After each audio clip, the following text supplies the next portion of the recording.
নমস্কার বন্ধুরা, আজ আমি শিখন পরিস্থিতির সঙ্গে কৃতকলা শিল্পের সংযোগ সাধন নামে যে মাইক্রো লেসন প্ল্যান স্কিল রয়েছে তার ওপর বেস করে একটি ডেমো ক্লাস উপস্থাপন করতে চলেছি। ক্লাস 3 আমাদের পরিবেশ বইতে থেকে, যার টপিক হচ্ছে চিঠি পাওয়ার আনন্দ। তো চলুন ভিডিও শুরু করি। স্কিলের ওপর যে 4টি কম্পোনেন্ট রয়েছে সেটি হচ্ছে বিষয় সমূহে প্রত্যক্ষ অংশগ্রহণ, বিষয়ের নাট্য রূপান্তরকরণ, সৃজনাত্মক সৃষ্টি এবং বিষয়ের প্রতিফলন। এই 4টি কম্পোনেন্ট ইউজ করে আমি কিভাবে একটি demo class lesson plan wise উপস্থাপন করছি সেটি দেখার। কি গো আমার ছোট্ট ছোট্ট বন্ধুরা, তোমরা সবাই কি করছো? দুষ্টুমি করছো না তো? ও, কে দুষ্টুমি করছে? রাম দুষ্টুমি করছে? না না, আর দুষ্টুমি করো না। এখন আমি ক্লাসে এসেছি, এখন তো আমি ক্লাস নেব, এখন একদম দুষ্টুমি করবে না। আচ্ছা বলো তো আজকের কত তারিখ?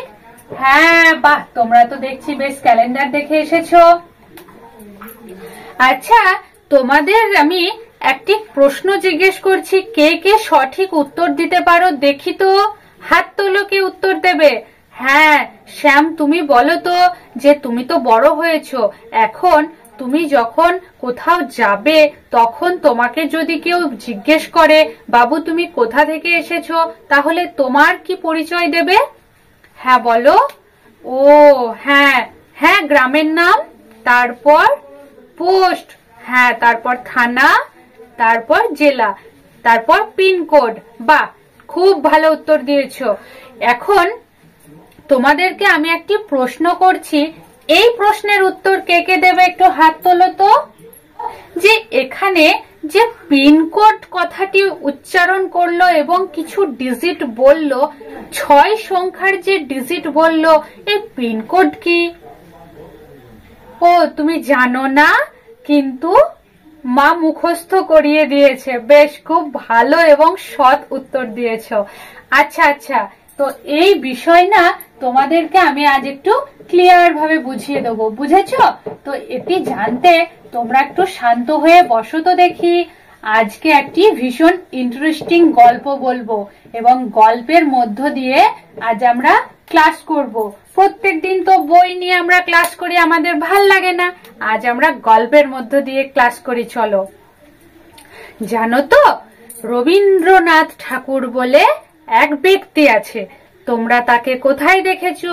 হ্যাঁ, ওই যে দেওয়ালে ছবি দেওয়া আছে। বেশ, ওনার সম্পর্কে তো তোমরা সবাই জানো।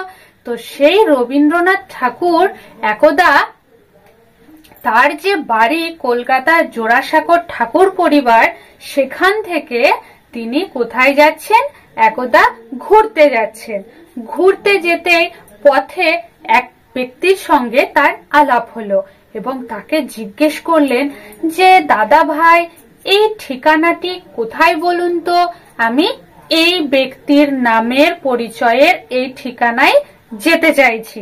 তিনি আমার সম্পর্কে বিশেষ বন্ধু হন, তার পরিচয়ে আমি এতদূর এসেছি এবং এই ঠিকানায় আমি গন্তব্যে যেতে চাইছি। তো সেই ব্যক্তি তাকে খুব সুন্দরভাবে তার অ্যাড্রেসটি পড়লেন। যে অ্যাড্রেস লেখা ছিল, অর্থাৎ যে ঠিকানা লেখা ছিল কাগজের মধ্যে, চিঠির মধ্যে, তার কাছে একটি চিঠি ছিল। সেই চিঠির মধ্যে যে ঠিকানা লেখা, সেই চিঠির ঠিকানা দেখে তিনি খুব সহজেই রবীন্দ্রনাথ ঠাকুরকে তার গন্তব্য রাস্তা বলে দিলেন। তখন রবীন্দ্রনাথ ঠাকুর খুব ভালোভাবে সেই রাস্তায় গিয়ে তার বন্ধুর বাড়ি পেয়ে গেলেন। তো এই যে ঠিকানা, এই ঠিকানা সম্পর্কে কি তোমাদের কোনো কিছু জানা আছে? ঠিকানা মানে কি বলো তো? হ্যাঁ, বাইরে গিয়ে নিজের পরিচয় দেওয়া এবং এই ঠিকানায় তোমাকে তোমার সমাজ, তোমার স্কুল, তোমার কলেজ, তোমার আত্মীয় বাড়ি, তোমার আমাদের যে সরকার, সবাই তোমাকে ওই ঠিকানাতেই জানবে। সেটি হচ্ছে তোমার পরিচয়।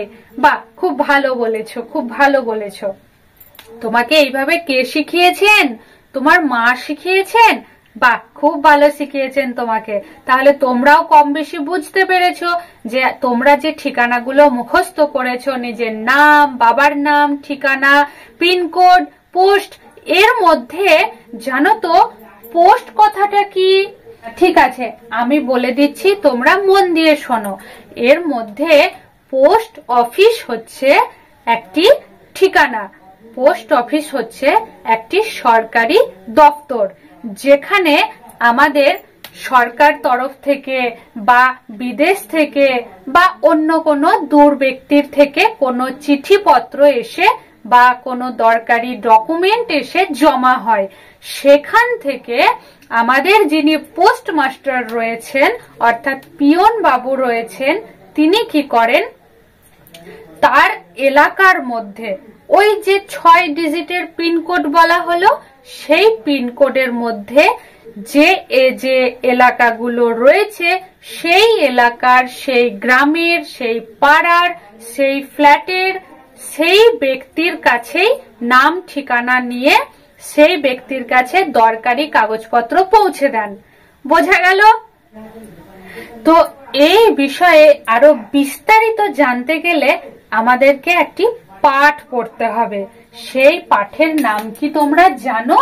সেই পাঠ হচ্ছে চিঠি পাওয়ার আনন্দ। তোমরা তোমাদের বইয়ে পেয়েছো টপিকটি? হ্যাঁ, পেয়েছো। আচ্ছা, এখন দেখো, আমি একটি খাম অর্থাৎ চিঠির মতো একটি পাতা তোমাদের বোর্ডের মাধ্যমে দেখাচ্ছি। আগের দিনের যে সমস্ত চিঠিগুলো কোনো আত্মীয় তার আত্মীয়কে যখন পোস্ট করতেন বাই পোস্ট অফিসের মাধ্যমে, তখন সেখানে কোনো খাম ছিল না।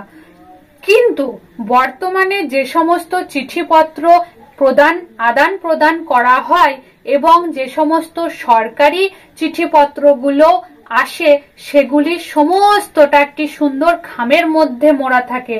কিন্তু আগের দিনে এই চিঠিপত্রে কোনো খাম ছিল না। ঠিক কেতকী এবং টিকাই স্কুল থেকে বাড়ি ফেরার পথে একটি পোস্টমাস্টারকে দেখলো তো? হ্যাঁ, তোমাদের বইয়ে দেখো এরকমই আছে। তো টিকাই যে চিঠির কথা বলছিল, সেই চিঠিটি ঠিক এরকম ছিল, যাতে কোনো পুরনো চিঠি খাম ছিল না। এখন এই চিঠির ভেতর কি কি লেখা থাকে তোমরা কি জানো? কেউ জানো না? আচ্ছা, এই চিঠির উপর একটি স্ট্যাম্প লেখা থাকে। একটি স্ট্যাম্পটি কিসের স্ট্যাম্প?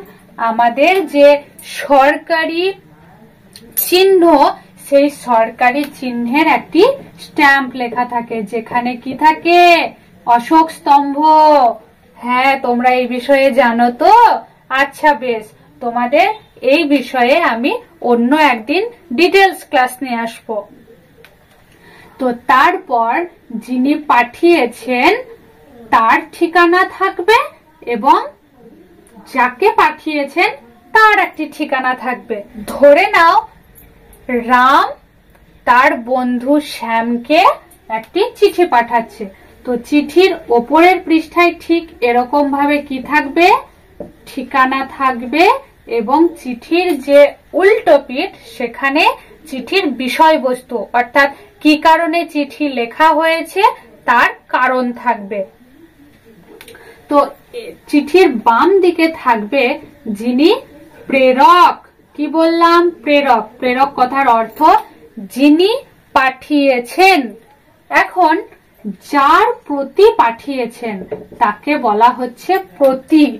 তো সেখানে কার পরিচয় থাকবে? যাকে পাঠানো হয়েছে, যার প্রতি পাঠানো হয়েছে, তার নাম, পুরো গ্রাম, পোস্ট অফিস, জেলা, থানা, জেলা, পিনকোড সমস্তটাই এখানে লেখা থাকবে। এছাড়া যিনি পাঠিয়েছেন তার পুরো নাম, ঠিকানা পুরোটাই এখানে লেখা থাকবে। বোঝা গেছে? আর কি বললাম? চিঠির উল্টো পিঠে কি থাকবে? কি কি চিঠিতে লেখা হয়েছে সেই বিষয়ে থাকবে। এখন তোমাদের কি কোনো প্রশ্ন আছে? ও চিঠিতে কি কি লেখে? আচ্ছা, খুব ভালো প্রশ্ন করেছো। দেখো, চিঠির মাধ্যমে আগের দিনের মানুষের কথাবার্তা আদান প্রদান হতো। তখন তো আজকালকার দিনের মতো এত ফোন, মোবাইল এত কিছু ছিল না, বা গণমাধ্যমেও আমরা এত খবর জানতে পারতাম না। তখন এই পোস্ট মাস্টার কি করতেন, 1 মাস, 1.5 মাস, এমনকি 2 মাস পরেও এই প্রেরিত চিঠি উক্ত ব্যক্তির কাছে পৌঁছে দিতেন। তো তারপরে কোনো ব্যক্তি এক দেশ থেকে অন্য দেশ, এক রাজ্য থেকে অন্য রাজ্য, এক গ্রাম থেকে অন্য গ্রাম, এক শহর থেকে অন্য শহর বা গ্রামের খবর আদান প্রদান করতে পারত। কোনো ব্যক্তি তার আত্মীয়কে, বন্ধুকে এভাবে চিঠির মাধ্যমে তাদের বক্তব্য শেয়ার করতে পারত।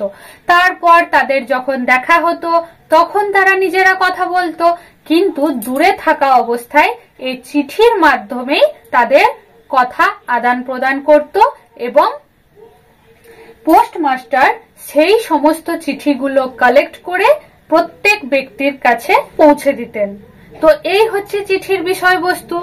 একটি চিঠি লিখে দেখাও তো। হ্যাঁ, বাহ, খুব ভালো লিখেছো। আজকের পাঠ থেকে তোমরা কি কি শিখলে? এখন তোমরা কি দেখতে পাচ্ছ? হ্যাঁ, একটি চিঠির খাম, অর্থাৎ চিঠির উপর পৃষ্ঠা। উল্টো দিকে কি লেখা হয় বললাম? হ্যাঁ, চিঠির উল্টো দিকে বিষয়বস্তু লেখা হয়। আচ্ছা, তুমি এখানে এসে তুমি যে চিঠিটি লিখেছো সেটি পাঠ করে নাট্যাভিনয় করে দেখাও দেখি। বা, খুব ভালো করেছো। যাও, নিজের জায়গায় গিয়ে বসো। এখন আমি তোমাদের শেখাবো যে চিঠির খাম কিভাবে বানাতে হয়। বর্তমানে যে সমস্ত চিঠিগুলি আদান প্রদান করা হয় সেই সমস্ত চিঠির খাম থাকে। খামের ভিতর যে পত্রটি থাকে সেখানেই চিঠির বিষয়বস্তু লেখা থাকে। হলো? তো এখন আমি তোমাদের চিঠির খাম কিভাবে বানাতে হয় সেই বিষয়ে একটু বলি। তোমরাও আমার সঙ্গে সঙ্গে চিঠির খাম বানানো শুরু করো। প্রথমে একটি সাদা কাগজ নেওয়া হবে, তারপর তার 4 দিকটি এইভাবে 1/2 ইঞ্চ নিয়ে মুড়িয়ে দেওয়া হবে। হলো? দিয়েছো সবাই? তারপর মাঝ বরাবর ভাঁজ করে দেওয়া হলো। এরপর খামের যে অংশ একদিক ভাঁজ করা হয়েছে তার ঠিক অপর অংশের যে ভাঁজ অংশ রয়েছে সেটি এইভাবে মুড়িয়ে দেওয়া হলো। বোঝা গেছে? তাহলে কিরম দেখাচ্ছে? ঠিক এই রকম। এই যে এই অংশটা তোমরা দেখে বুঝতে পারছো, ওপরের অংশটি ঠিক এইভাবে মুড়িয়ে দেওয়া হলো। এরপর এখানে আঠা চিটকে দেওয়া হবে। বোঝা গেছে? তাহলে এভাবেই খুব সহজেই আমরা চিঠির খাম বানাতে পারি। এবং এর ভেতরে কি থাকবে বললাম? সাদা পত্রের মধ্যে বিষয়বস্তু লেখা থাকবে। সেখানে কুশল বিনিময় করা হবে, পরিবারের বিষয়ে কথা বলা হবে, বা কোনো সমস্যা, কোনো চাকরি, কোনো কাজ সংক্রান্ত কথা বলা হয়ে থাকে, কোনো ইনফরমেশন দেওয়ার থাকলে সেই বিষয়ে কথা বলা হয়ে থাকে ইত্যাদি। এছাড়া অফিসিয়াল কাজেও সরকারি তরফ থেকে কোনো কাগজ আসলে সেখানেও বিভিন্ন ইনফরমেশন, কোনো তথ্য, কোনো কাজ, কোনো জয়নিং লেটার ইত্যাদি দেওয়া থাকে। বোঝা গেছে? তাহলে আজকের পাঠ তোমাদের ভালো লেগেছে? আজকের পাঠ এতটুকুই। অন্যদিন অন্য কোনো বিষয় নিয়ে আলোচনা হবে।